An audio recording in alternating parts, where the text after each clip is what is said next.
ஒரு பேரு the king சென்னைக்கு வராரு. மரைக்காயர். யார் இவர்? Delivering smiles all around the professional careers. Reach us to reach them. எல்லா வானிலை மாற்றங்களுக்கும் பெஸ்டா இருக்கும் இந்த ரூபில் எக்ஸ்பெயின்ஸ். ஐயுஎம்எல் திரு ஷாஜஹான் அவர்கள் சமீபத்தில் ஒரு நிகழ்ச்சியில் பேசும்பொழுது திமுகவை கடுமையான முறையில் விமர்சித்து பேசியிருக்கிறார். திருமாவளவன் அவர்கள் நேற்று ஒரு பெரிய தொலைக்காட்சியில பேட்டி ஒன்றை அதில் தலைவர்கள் எல்லோரும் இருந்தார்கள். நீங்கள் போக வேண்டாம் என்று ஒரு வார்த்தையும், ஏன் போகிறீர்கள், போக வேண்டாம் என்று கூட அமைச்சர்கள் எங்களுக்கு சொல்லவில்லை. திமுகவின் அமைச்சர்கள், உதயநிதி கூட எதுவும் சொல்லவில்லை. எனக்கு இது அதிர்ச்சியாகவும் ஆச்சரியமாகவும் இருந்தது. ஆக திமுக கழகம்தான் முஸ்லிம்களை பாதுகாக்கின்ற மாயப்பிம்பும் உடைக்கப்பட்டது. அவர்கள் இப்போது கூட பல சமீட்சைகள் நடக்குது. அவருடைய மருமக சபரீசனுக்கும் வட இந்திய RSS கூட்டங்களுக்கும் தலைவர்களுக்கும் இடையான ஒரு இதெல்லாம் இருக்குது. முஸ்லிம்களை அவர்கள் பயன்படுத்தி கொண்டார். முஸ்லிம்களை பொறுத்தவரை எல்லா கட்சிக்கும் வாக்களிக்கவர்களாக இருப்பது மட்டும்தான் அவர்களுக்கு நன்மை. ஆகாயம் தமிழ் பார்வையாளர்களுக்கு அன்பு வணக்கம். இன்றைய நேர்காணலில் மூத்த பத்திரிகையாளர் திரு சுஃபியான் அவர்கள் நம்மோடு இணைந்திருக்கிறார். அவரோட பேசலாம். வணக்கம் சார். ஐயுஎம்எல் திரு ஷாஜஹான் அவர்கள் சமீபத்தில் ஒரு நிகழ்ச்சியில் பேசும்பொழுது திமுகவை கடுமையான முறையில் விமர்சித்து பேசியிருக்கிறார். வலுத்த கண்டனத்தை அவருக்கு எதிர்ப்பு தெரிவிக்கும் விதமாக திமுகவினுடைய சார்பாக சமூக வலைதளங்களில் அவருக்கு பதிலடி கொடுத்து வர செய்தியும் பார்க்க முடியுது. எப்படி பார்க்குறீங்க? அதாவது இது ஒரு ஆச்சரியமான செய்தி எனக்கு. பேராசிரியர் காதர் மேதியன் அவர்கள் சில ஆண்டுகளுக்கு முன்பு திமுக மேடையில் பேசினார். அவரை பெரிதும் மதிக்கிறேன். பிறந்த கல்வியாளர், ஒரு பத்திரிகையாளனாக ஒவ்வொரு தலைவர்களையும் நாம் பார்க்கிறோம். அப்போ அவர் பேசுகிற போது ஒரு வார்த்தையை சொன்னார். முஸ்லீம் நம்பிக்கை, இஸ்லாம் நம்பிக்கை அடிப்படையில் ஐந்து பாயிண்ட்ஸ், உறுதியான நம்பிக்கை, ஏக இறைவனை நம்புவது, தொழுகை நடத்துவது, இப்படி ஒரு 5 பாயிண்ட் இருக்குது. 6வது ஒரு கடமை என்றால் அவர்கள் திமுகவுக்கு வாக்களிப்பு என்று ஒன்றை சொல்லிவிட்டார் என்று பெரிய அளவில் அந்த சில வருஷத்திற்கு முன்பு கண்டனங்கள் பதிவானது. இப்பொழுது கூட தாவேகாவிற்கு ஆதரவு வளையத்தில் கடைசி நேரத்தில் சிக்கல் ஏற்பட்ட போது இவர்கள் ஆதரவு அளிக்கவில்லை. நாங்கள் திமுகவின் பக்கம் இருப்போம் என்றுதான் சொல்லி கொண்டிருந்தார்கள். அதற்கு பிறகு அந்த முடிவையும் அவர் எடுத்து விட்டார். அதற்கு பிறகு தமிழ்நாடு முழுவதும் இருந்து அவரே சொல்லியிருந்தார்கள். ஏராளமான சமூகத்தில் இருந்து பெரியவர்கள், வெல்விஷர்ஸ் எல்லோருமே சொன்னார்கள், நீங்கள் அப்படி இருக்கக்கூடாது. நீங்கள் ஒருவேளை அந்த 2 இடத்தை கொடுக்காமல் இருந்திருந்தால் மீண்டும் சிக்கல் உருவாகிவிடும். கவர்னருடைய ஆட்சி வரும், பாஜகவின் ஆட்சி வரும், அப்படி என்று சமூக பிரமுகர்கள், வெல்விஷர்ஸ் எல்லோருமே தமிழ்நாடு முழுவதும் இருந்தும் அயலகத்திலிருந்தும் எனக்கு அழுத்தம் வந்ததனால் நாங்கள் இதற்காகவே நாங்கள் கொடுக்க முயல்கிறோம் என்று அவர் கடைசி வரைக்கும் திமுகவின் பக்கம்தான் இருந்தார். மற்ற கட்சிகள் அப்படி அல்ல. மற்ற கட்சிகள், காங்கிரஸ் கட்சி முதலிலே போய்விட்டார்கள், அதை விட்டுருங்கள். இப்போ அந்த ஷாஜஹான் அருப்புக்கோட்டையில் பேசிய பேச்சு இன்று காலை வெளியாகி இருக்கிறது. தெளிவாக சொல்லியிருக்கிறார். நாங்கள் அமைச்சரவையில் இடம்பெற்றது உங்களுக்கு என்ன ஒரு எரிச்சல், உங்களுக்கு என்ன ஒரு விவகாரம் என்று அவர் கேட்டிருக்கிறார். அண்மையில் திரு ராசா அவர்கள் கடுமையாக பேசியிருந்தார்.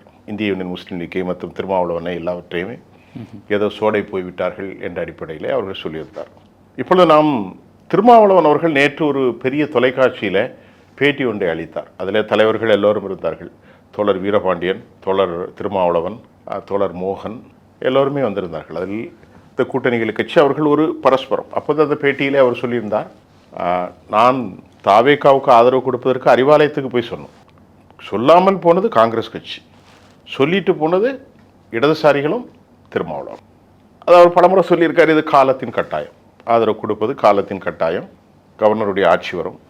ஆனால் நாங்கள் சொல்லும்போது நீங்கள் போக வேண்டாம் என்று ஒரு வார்த்தையும், ஏன் போகிறீர்கள், போக வேண்டாம் என்று கூட அமைச்சர்கள் எங்களுக்கு சொல்லவில்லை. திமுகவின் அமைச்சர்கள், உதயநிதி கூட எதுவும் சொல்லவில்லை. எனக்கு இது அதிர்ச்சியாகவும் ஆச்சரியமாகவும் இருந்தது. பத்திரிகையாளர்கள் பேட்டி எடுக்கின்ற போது 2ஆம் நிலை கருத்துக்களை வைத்துக்கொண்டு விவாதங்களை நடத்தக்கூடாது. அப்படி எடுக்க வேண்டும் என்றால் என்னிடத்தில் கேட்டுத்தான் விவாதம் எடுக்க வேண்டும். நான் தான் அதற்கு தகுதியான ஆள் என்று அவர் கரெக்டாக சொல்லியிருக்கிறார். அது தப்பில்லை. நாம் தலைப்பிலே யூகமாக இன்றைக்கு பத்திரிகைகள்லாம் தரங்கிட்டு போய்விட்டது. அமெரிக்க பத்திரிகைகள்லாம் இன்னும் வரைக்கும் அவங்க மோசமானவர்களாக இருந்தாலும் யூகமாக விவாதங்களை நடத்த மாட்டார்கள். ஷாஜஹான் பேசியிருக்கிறத வச்சு தான் இன்றைக்கி விவாதத்தை எடுக்கிறோம். நீங்களே இருக்கலையே, இல்லை எனக்கு ஒரு கருத்து இருக்குது அப்படி எடுத்துக்கலாம். ஆனால் இவங்க இஷ்டத்துக்கு தலைப்பை போட்டு எடுக்கிறார். அது அவர் வருத்தப்படுகிறார். தோழர் திருமாவளவன், எனக்கு தான் தெரியும். யாராக இருந்தாலும் அபாண்டங்களை சுட்டி காட்டுவது, பொய்களை அடைக்கிறது நல்ல விஷயம் கிடையாது. அது ஒரு தர்மம் கிடையாது. நல்லா இன்னைக்கு யாரெல்லாமோ பத்திரிகையாளர்களாக வந்துட்டாங்க. வரலாறும் தெரியாது, பூகோளமும் தெரியாது, ஒன்றும் தெரியாது. சரி, அதை விட்டுருங்க. இப்போ இந்த உடைதல் கடைசியில் IUML அலுவலகத்துக்கு தோழர் விஜய் அவர்கள் சென்றார். விடுதலை சிறுத்தைகளை சந்தித்தார். காங்கிரஸ் கட்சி தான் வந்து விட்டார்கள். எல்லா அலுவலகத்துக்கும் அவர் சென்றார். சொல்லப்போனால் அவசர கதியில் அவருடைய அனுபவமின்மையின் காரணமாக SP வேலுமணி, CV சண்முகமுடைய கூட்டத்தில் கூட போய் கலந்து கொண்டு பொன்னாடை போர்த்தினார். இதெல்லாம் நம்ம பார்த்தோம், உங்களுக்கு தெரியும். இப்போ எனக்கு அந்த ஒரு ஃபேஸ்புக்கில் ஒரு பெரிய செய்திகள் ஒரு தோழர் எழுதியிருக்கிறாங்க. வலைத்தளங்களில் ஏராளமான செய்திகள். முஸ்லீம் அமைப்புகள் சோடை போய்விட்டார்கள், இஸ்லாமியர்கள் அப்படி போயிட்டாங்க, இப்படி போயிட்டாங்க. பொதுவாக நமக்கு கொஞ்சம் ஒரு 40 ஆண்டு கால அனுபவத்தில் ஒரு செய்திகளை வரலாற்று ரீதியாக பதிய விடுவது நமக்கு ரொம்ப முக்கியம். 62க்கு அப்புறம் 1967க்கு அப்புறம் பேரறிஞர் அண்ணாவுடைய ஆட்சியிலிருந்து அதுக்கு முன்னால் இருந்த இஸ்லாமியர்கள் தொடர்ந்து தமிழ் பேசும் இஸ்லாமியர்கள், தமிழை தாய்மொழியாக கொண்ட முஸ்லீம்கள், இங்கே இருப்பவர்கள் உருது பேசும் முஸ்லீம்களும் இருக்கிறார்கள். சாதிக் பாட்சா போன்றவர்கள்லாம் உருது பேசக்கூடிய முஸ்லீம்கள். அவர்கள் தொடர்ந்து திராவிட முன்னேற்ற கழகத்துக்கு தான் 26 வரைக்கும் ஆதரவு கொடுத்திருக்கிறார்கள். இன்னைக்கு வரைக்கும். இப்போ நம்ம வரலாற்றினுடைய படித்தரங்களை பார்க்கின்ற போது ஒரு பத்திரிகையாளர், எல்லா சமூகத்தையும் நாம் முஸ்லீம்களை மட்டும் நான் பேசுவதில்லை. ஆனால் இன்றைக்கு நீங்கள் தொடர்ந்து திமுகவுக்குத்தான் முஸ்லீம்கள் ஆதரவு கொடுக்கணும் என்று சொல்வதற்கு நியாயமான காரணங்கள் இருக்கிறதா என்பதை பார்க்க வேண்டும். இடையில் ஒரு இஸ்லாமிய அறிஞர் ஒரு இளைஞர்களிடத்திலே ஒரு புரட்சி ஏற்படுத்தினார். ஒரு 10-15 ஆண்டுகளுக்கு முன்பு, 20 ஆண்டுகளுக்கு முன்பு. அப்போது கருணாநிதியை பற்றியான கொஞ்சம் மாய தோட்டத்தை அவர் எடுத்துரைத்தார். இப்பொழுது நாம் என்ன கேட்கிறோம் என்றால், ஷாஜஹான் பேசியதும் ராசா பேசியதும் வலைத்தளங்களில் திமுக ஆதரவு இஸ்லாமிய நண்பர்களும் கூட நீங்கள் தொடர்ந்து திமுகவுக்குத்தான் ஆதரவு கொடுக்க வேண்டும், நன்றி கெட்டவர்களாக ஆகிவிட்டீர்கள் என்றெல்லாம் பதிவு செய்திருக்கிறார்கள். இஸ்லாமிய நம்பிக்கையின் குரான் சொல்கிற சில வசனங்களையும் கூட அவர்கள் கோடிட்டு காட்டி, நீங்கள் நன்றி மறந்தவர்களாக ஆகிவிடக்கூடாது என்று உங்களுக்கு இறைவன் வாக்களித்திருக்கிறான், ஆகவே நீங்கள் திமுகவுக்கு வாக்களிக்க வேண்டும் என்று அவர்கள் குறைமதியோடு சில விஷயங்களை சுட்டிக்காட்டியிருக்கிறார்கள்.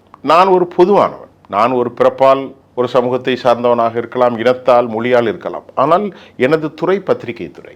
அந்த பார்வையில் தான் நான் பார்க்கிறேன். 1973 டாக்டர் எம்ஜிஆர் அவர்களுடைய வெற்றி, 77 தமிழகத்தினுடைய ஆட்சியின் வெற்றி, 80களில் வெற்றி, 84 வெற்றி. இந்த காலகட்டங்களில் பெருவாரியான வாக்குகளை மொத்தமாக அள்ளி போட்டார்கள். ஒரு பேச்சுக்கு சொல்ல வர, டென்ட் முஸ்லீம் பாப்புலேஷன் இருக்கக்கூடிய தமிழ்நாட்டில் நீங்கள் பார்த்தீங்கன்னா அதிராம்பட்டினம், தொண்டி, கீழக்கரை, காயல்பட்டினம், தேவிப்பட்டினம், அம்மாப்பட்டினம், இப்படி எங்கெல்லாம் முஸ்லீம்கள் இருக்கிறார்களோ, ஆயிரம் விளக்கு, துறைமுகம், இங்கெல்லாம் நீங்கள் பார்த்தீங்கன்னா இஸ்லாமியர்கள் 10,000 ஓட்டை போல் செய்தார். இந்த 10,000ல் 9,998 ஓட்டு, அல்லது 9,700 ஓட்டு, அல்லது 9,600 ஓட்டு, அல்லது 9,500 ஓட்டு முழுக்க போகும். அதாவது 100ல் ஒரு 80% மேல், 85% போகும். ஆரம்ப காலகட்டத்தில் ஒரு 15-20% அதிமுகவுக்கு போகும். அந்த அளவிற்கு இந்த சமூகம், முஸ்லீம்கள் கருணாநிதியின் மீது பெரிய விசுவாசம் வைத்திருந்தார்கள். அதில் மாற்றமில்லை.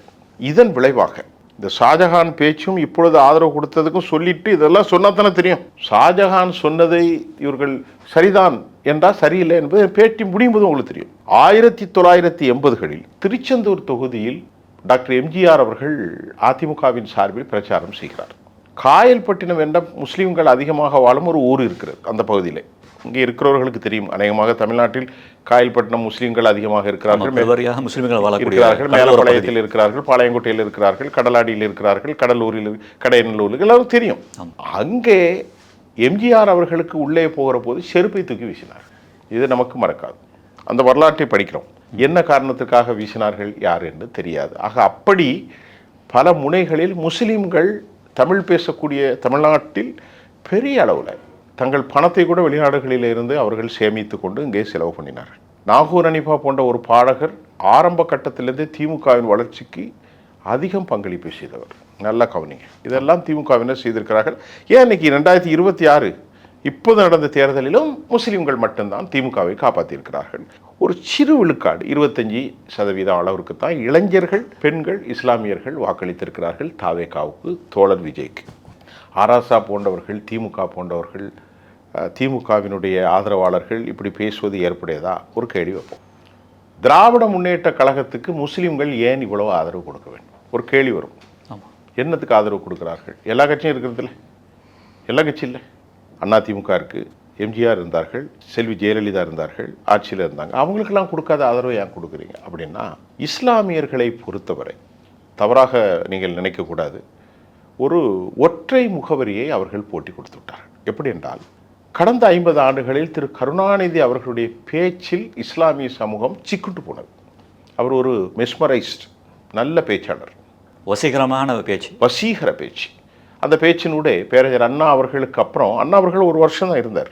பல மீலாது விழா கூட்டங்களில் இவர் கலந்து கொண்டார் திரு கருணாநிதி. எனது கடைசி காலங்களில் பெரியவர் இஸ்மாயில் சாஹிப், அவர் பேர் என்னது, நம்ம காகிதமில்ல சாஹிப் அவர்கள் என்னுடைய கையை பிடித்து கொண்டு, கருணாநிதி உனக்கு இந்த சமூகத்தை விட்டால் ஆள் இல்லை என்று சொல்லி சொல்லி கொண்டுவார். திமுக ஆட்சி வரும்போது மீலாது விழாவுக்கு கொண்டு வந்தது. இப்படியே சொல்லி சொல்லி சொல்லி ஆரம்ப கட்டத்திலிருந்து கடைசி வரைக்கும் திமுகவினர் மட்டும்தான் இஸ்லாமியர்களுக்கு பாதுகாப்பு என்ற ஒரு மாயப்பிம்பமும் கட்டமைக்கப்பட்டுவிட்டது. சரி, மாயப்பிம்பமோ நல்ல பிம்பமோ, வரலாற்றை நாம் கொஞ்சம் குறைந்து பார்ப்போம். திரு எம்ஜிஆர் அவர்களுடைய காலத்தில் ஏதோ எம்ஜிஆர் அவர்கள் இந்து முன்னணிக்கு ஆதரவு கொடுத்து விட்டார் என்றெல்லாம் பல குற்றச்சாட்டுகளை இன்று கூட பலர் பேசுகிறார்கள். திரு கருணாநிதி அவர்களை பற்றி பேசும்போது திமுக கழகம் முஸ்லீம்களுக்கு என்ன செய்யும்? 67 60 ஆண்டுகள் போய்விட்டது, கிட்டத்தட்ட 60 ஆண்டுகள் கழிந்து போகிறது, நெருங்கிவிட்டது. திமுக கழகம், அண்ணா அவர்களை விட்டுருங்க, அண்ணா அவர்கள் இல்லை, ஒரு வருஷம் கூட இல்லை. திரு கருணாநிதி என்ன செய்தார்? இன்னைக்கு பேசுகிற ஷாஜஹான் கேட்கிறார், நாங்கள் அமைச்சராக வந்து விட்டார், உங்களுக்கு ஏன் இவ்வளவு எரிகிறது, நாங்கள் வரக்கூடாதா என்று கேட்கிறார். எனக்கு தெரிய இஸ்லாமியர்களில் ஒரு தலைமை உருவாகிவிடக்கூடாது என்பதில் திமுக கழகமும் திரு கருணாநிதியும் முயற்சி செய்ததை போன்று எந்த அளவிற்கு எந்த ஒரு கட்சியும் இஸ்லாமியர்களை பிரிக்கவில்லை. 78 80 காலகட்டங்களில் பேராசிரியர்கள் மிகப்பெரியவர்கள், அப்துல் லத்தீஃப், அப்துல் சமத் சாஹிப், இந்த 2 பேருமே பெரிய அறிஞர்கள், பன்மொழி வித்தகர்கள், கல்வியாளர்கள். அவர்களை உடைத்த பெருமை 2ஆக உடைச்சாங்க. அப்துல் சமத் அவர்களையும் அப்துல் லத்தீஃப் அவர்களையும் உடைத்தது திரு கருணாநிதியுடைய அரசியல், எம்ஜிஆர் அல்ல. நல்லா புரிந்து கொள்ளுங்கள். 2 பேரும் பிரிஞ்சு போயிட்டாங்க. நல்ல ஒற்றுமையாக இருந்தார். ஒரு பக்கம் லத்தீஃப் சாஹிப் அவர்கள் இந்த பக்கம் வந்தார், அவர் அந்த பக்கம் போனார், அப்புறம் இருந்து போயிட்டார். அதற்கு பிறகு ஒரு முக்கியமான சம்பவம், இவர்களை பிரிப்பதற்கான நோக்கம் திமுக நோக்கம் என்றால், திமுகவினுடைய தலைவரை பொறுத்தவரை முக்குலத்தோர் சமூகத்தை சேர்ந்த மதுரையில் இருக்கக்கூடிய மீனாட்சி ஹாஸ்பிட்டலுடைய டாக்டர் சேதுராமன் அவர்களை நான் ஒரு பேட்டி கண்டேன். அவர் என்னிடத்திலே வயதான காலத்தில் என் அலுவலகத்துக்கு வந்து மனம் திறந்து பேசினார். சாதிகளுடைய அன்றைக்கு பல்லர் சமூகத்திற்கும் தேவர்களுக்கும் ஏற்பட்ட மோதலை முடிவுக்கு கொண்டு வர நான் முயற்சி செய்தேன், பல முறை முயற்சி செய்தேன். அந்த அலுவலகத்துக்கு சென்றேன். திரு கருணாநிதி அவர்களால் ஒன்றுமே நடக்காமல் என்னை சீண்டி போய்விட்டார். நான் எவ்வளோ கேட்டேன். அதுக்கப்புறம் இறக்கமுட்ட ஒருத்தர் என்கிட்ட வந்து சொன்னாங்க, ஐயா அவருக்கே இந்த மோதல் இருந்தால்தான் அவருக்கு லாபம், நீங்கள் வந்து பிரயோசனம் இல்லை என்று சொல்லிவிட்டார். அது வேறு கதை, அதை விட்டு விடுங்கள். இப்போ நீங்கள் என்ன கேட்டீர்கள்? அதாவது அப்துல் சமதுக்கும் அப்துல் லத்தீஃபுக்கும் இடையிலான நல்ல மோதலை உருவாக்குனது திமுக கழகத்தின் தலைவர் திரு கருணாநிதி அவர்களை. நான் திரு கருணாநிதியை மட்டும்தான் பேசுகிறேன், ஸ்டாலினை பேசலை, கருணாநிதியை தான் பேசுகிறேன். ஒரு இஸ்லாமிய தலைவை உருவாகிவிடக்கூடாது என்பதில் ரொம்ப கவனமாக இருந்தார். கொடிக்கால் செல்லப்பா என்று ஒருவர் இருந்தார். அவரை நான் சிறிய வயதில் பேட்டி ஒரு மேடையிலே பார்த்துருக்கிறேன், ரொம்ப சிறு வயதில். அவர் பேசும்போது சொன்னார், நான் தலித் சமூகத்திலிருந்தோ மற்றொரு சமூகத்திலிருந்தோ இஸ்லாமியராக ஆகப் போகிறேன் என்று திரு கருணாநிதி இடத்தில் போய் சொன்னேன். அவர் முகமெல்லாம் சுண்டி போய்விட்டது. யாரும் ஒரு தலைவனாக இஸ்லாமியர்களாக உருவாகிவிடக்கூடாது என்பதில் ரொம்ப கவனமாக இருந்தவர் எம்ஜிஆர் அல்ல, அம்மையார் செல்வி ஜெயலலிதா அல்ல. அவர்களெல்லாம் ரொம்ப சிறந்த முறையில் தான் இருந்தார்கள். திரு கருணாநிதி மட்டும்தான் இஸ்லாமிய தலைமைக்கு ஒரு தலைமை உருவாகிவிடக்கூடாது என்பதில் கவனம் செலுத்தினார். அவர்களை தொண்டர் மட்டத்திலே வச்சிருக்கணும் அப்படிங்கிறதுல அவர் கவனம் இருந்தார். தன்னிடத்தில் அடிமை சாசனமாகவும் சூரியனுக்கு மட்டுமே வாக்களிக்க வேண்டும் என்று சொன்னார். அதற்கு கட்டுப்பட்டு அந்த சமூகம் 60 ஆண்டாக இன்னைக்கு வரைக்கும் வாக்களித்து கொண்டிருக்கிறார்கள். இந்த பேட்டியில் தான் சொல்கிறேன். IUML அருப்புக்கோட்டையில் ஷாஜஹான் இன்னைக்கு அமைச்சராக இருக்கார், அவர் தான் அமைச்சர். ஐயா அவர்கள் பேசிய அந்த பேச்சுக்கு தான் நான் சொல்கிறேன். நம்ம ஒரு பத்திரிகை எழுத்து தான் நமக்கு வேலை, பேச்சு தான் நமக்கு வேலை, நமக்கு வேற ஒன்றும் தெரியாது. ஆக இது கொடிக்கால் செல்லப்பா அவர்கள் வெளிப்படையாக பேசியது. இப்போது அவர் இல்லை. அப்துல் சமது, அப்துல் லத்தீப் அவர்கள் பிரிந்து போய்விட்டார்கள். அவர்களையும் பிரித்தது இவர் தான். முடிந்தது. 80 84 தோல்வியுற்றார். 84 முஸ்லீம்கள் ஓட்டு போட்டார்கள். 1991 வரலாற்றை சொல்லுவோம், கொஞ்சம் நிதானமாக ஒரு 5-2 நிமிடம் எடுத்துக்கொள்ளலாம். தமிழ்நாடு முழுவதும் ராஜீவ் கொலை வழக்கில் ஜெயின் கமிஷனுடைய விலகம் வந்தபோது 23% மட்டுமே எடுத்தது திமுக. அப்போது முஸ்லிம்கள் மட்டும்தான் அவருக்கு வாக்களித்தார்கள். எல்லா சமூகமும் கருணாநிதி அந்த இயக்கத்தை கொலைகார இயக்கமாக கைவிட்டது. அந்த 23% வாக்குத்தான் திமுக தன் வாழ்க்கையில் மிக குறைவாக எடுத்தது. முஸ்லிம்கள் என்றால் தமிழ் முஸ்லிம்கள் அனைவரும் திரு கருணாநிதியின் பக்கம் நின்றார்கள். 1996 செல்வி ஜெயலலிதாவுக்கு எதிராக இருக்கும் போதும் இவரோடு தான் இருந்தார்கள். 98 ஒரு விபரீதமான அதுக்கு முன்னாடி 97 ஒரு சம்பவத்தை உங்களுக்கு சொல்லிவிடுகிறேன். 93 இவர் மீது ராஜீவ் படுகொலை, 97 திரு கருணாநிதி ஒரு ஸ்டேட்மெண்ட் சொல்றார். கரெக்டாக நீங்கள் குருட்டினைஸ் பண்ணணும். பண்டார பரதேசிகளை தமிழ்நாட்டில் நாங்கள் அனுமதிக்க மாட்டோம். இப்போ போய் பாருங்க, யார் அந்த பண்டார பரதேசி? RSS காரர்கள், பாஜக காரர்கள், ஹிந்துத்துவவாதிகள் அனைவரும் பண்டார பரதேசிகள். உடனே உண்மையிலேயே பெரியாருக்கு எவ்வளவு பெரிய மனிதர், கடைசி வரைக்கும் பெரியாரின் சீடர், அப்படிதான் எல்லாரும் நம்புவார்கள். அப்புறம் நாங்கள் எல்லாம் கல்லூரிகளிலே படித்து கொண்டிருந்த காலம், கல்லூரியெல்லாம் முடித்து விட்டோம் நினைக்கிறேன் 97. அந்த காலகட்டங்களில் 98 பார்க்கிறோம் திரு கருணாநிதி பண்டார பரதேசியோடு கூட்டமைத்து மத்திய அமைச்சரவையில் பங்கு பெற்று விட்டார். ஆச்சரியமாய் பண்டார பரதேசியோடு கூட்டணி வைத்து விட்டார். பெரியாரின் சீடர், பேரறிஞர் அண்ணாவினுடைய தம்பி. என்னடா இது?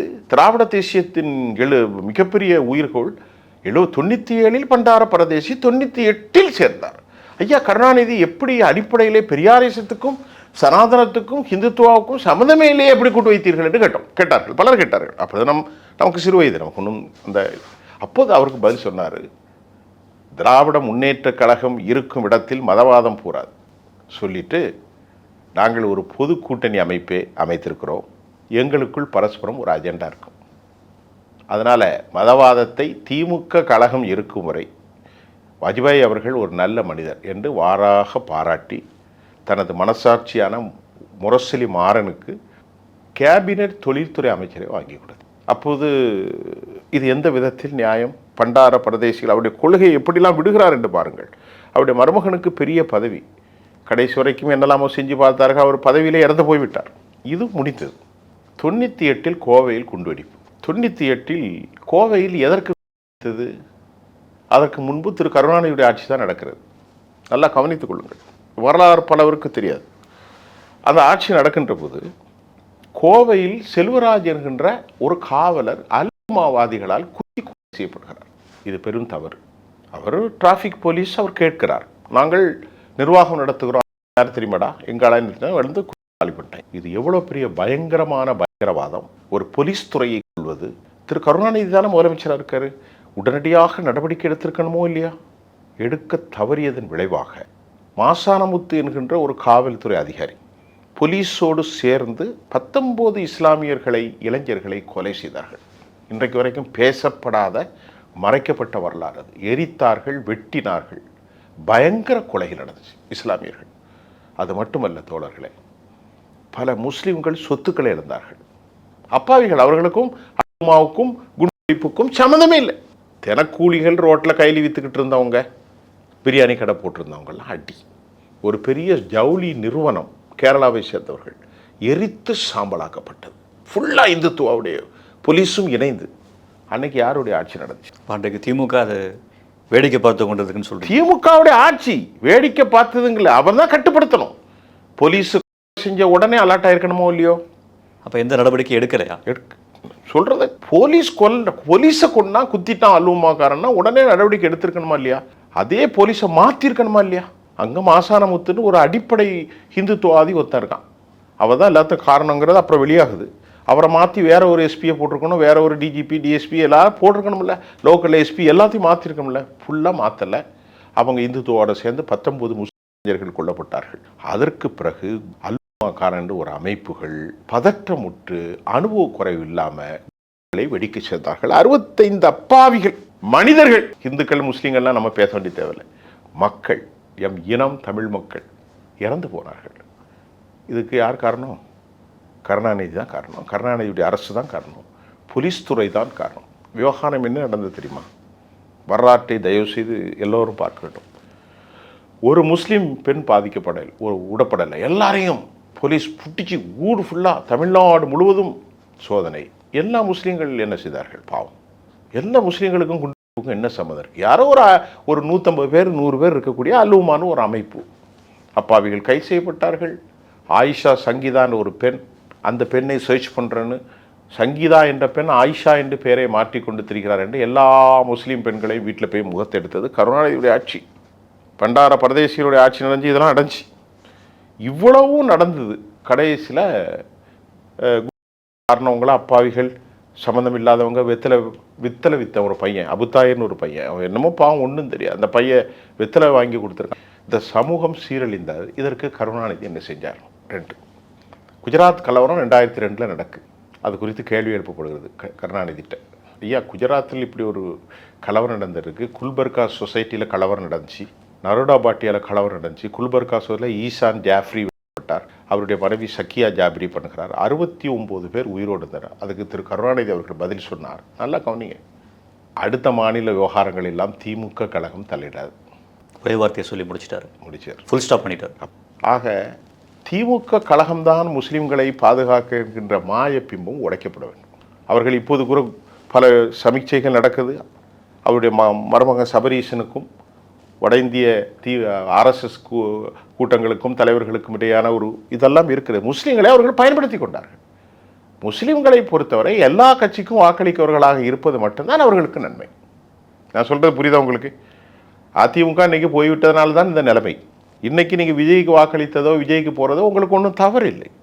ஒரு செக்யூலர் கட்சியாக அனைவருக்கும் நீங்கள் வாக்கணும். செல்வி ஜெயலலிதா அம்மாவுடைய ஆட்சியில் எந்த முஸ்லீம்களும் பாதிக்கப்படலை. சொல்லுங்கள், can you find out any single example? நீங்கள் ஏதாவது சுற்றி காட்டுங்க. இங்கே பெரிய எதுவுமே இல்லை. எம்ஜிஆர் எதுவுமே கிடையாது. இவ்வளோ நடந்தது. கடைசியில் அவர் செஞ்சது இந்த மீலாது நபிக்கு லீவ் விட்டது, இந்த கண்ணியமிகு காகிதம் இல்லத்து கையை பிடிச்சது, போய் இதுதான் மேடையில் இதுதான் நடந்தது. அவர் மிகப்பெரிய அரசியல்வாதி. இந்த சமூகத்தை அவர் பண்ணினார். தற்போது ஷாஜஹான் அவர்களும் அவருடைய தலைவருக்கு மாற்றமாக காலம் நிறைந்த பிறகு உண்மையை உணர்ந்திருக்கிறார்கள். அவர் திமுகவுக்கு வாக்களிக்கலாம். இஸ்லாமியர்கள் திமுகவுக்கு வாக்களிக்கிறத பற்றி ஒன்றும் இல்லை. அது அவருடைய அந்த சமூகத்தினுடைய பொறுப்பு. அதுக்கு நான் ஒன்றும் பொறுப்பாக்க முடியாது. ஆக விஜய் அவர்களுக்கு வாக்களித்தது ஒன்றும் பெரிய தேச துரோகம் அல்ல. அவர் அனைவருக்குமானவராக இருக்கிறார். முதலாக திருப்பி சொன்னார், இஸ்லாமியர் பள்ளிவாசல் வந்தார், நோம்பு கஞ்சி குடித்தார், தொழுகை நடத்தினார், சாய்பாபா கோயிலுக்கு போனார், கொல்லூர் மூகாம்பிகை கோயிலுக்கு போனார், திருச்செந்தூர் முருகனுக்கு போகிறார், வேளாங்கண்ணிக்கு போகிறார். அது அவருடைய இஷ்டம். அனைவருக்குமானவராக தான் இருக்கிறார். என்னுடைய கொள்கை எதிரி பாஜக என்கிறார், என்னுடைய அரசியல் எதிரி திமுக என்கிறார், தமிழ் தேசியமும் திராவிட தேசியமும் 2 கண்கள்ங்கிறார். இதில் முஸ்லீம்களுக்கு ஆதரவு கொடுக்கனால என்ன தப்பு? திமுக கழகம் அந்த கட்சியில் அவர்கள் அறிவை கொண்டு சிந்திக்க வேண்டும். இஸ்லாமிய இளைஞர்கள் காலம் எப்படி சென்று கொண்டு இருக்கிறது? எல்லோருக்குமானவர்களாகத்தான் இஸ்லாமியர்கள் இருக்க வேண்டும். இஸ்லாமியர்களுக்கு எதிராக பல விஷயங்கள் இதை நான் உலகம் முழுவதும் பேசத்தான் படுகின்றது.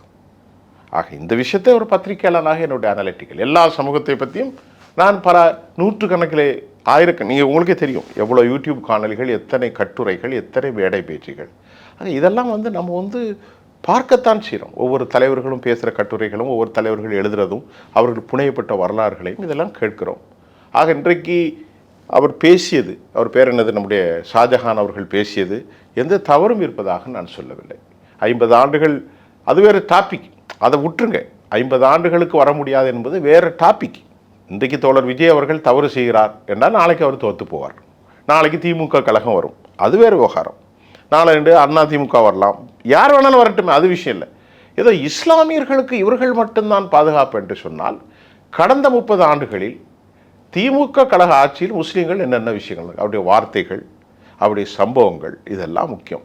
ஆனால் திமுக கழகத்திற்கு தமிழ்நாட்டில் வாழும் முஸ்லீம்களை போன்ற ஒரு தியாகத்தை அவர்கள் யாருக்கும் செய்யவில்லை. தனது பணத்தால், தனது உயிரால், பணத்தால், தனது உயிரால் எல்லாவற்றிலும் அதிக தியாகம் செய்தார்கள். அவருடைய பாடல்கள் இன்னைக்கும் திமுக மேடைகளில் நாகூர் அனீஃபா அவர்கள் பேச்சிருக்கு. அவருக்கு என்ன செஞ்சார்? ஒன்றுமே செய்யலை. கடைசி வரைக்கும் அவர் எங்கேயோ ஒரு இடத்துல கொண்டு நிறுத்தி தோல்வி அடைந்து தான் போனார். இறக்குற போது கூட ஒன்றுமே பண்ணலை. எவ்வளோ பேர் பண்ணியிருக்காங்க. ஆகவே இந்த மாய பிம்பத்தில் இவர்கள் இருக்கக்கூடாது.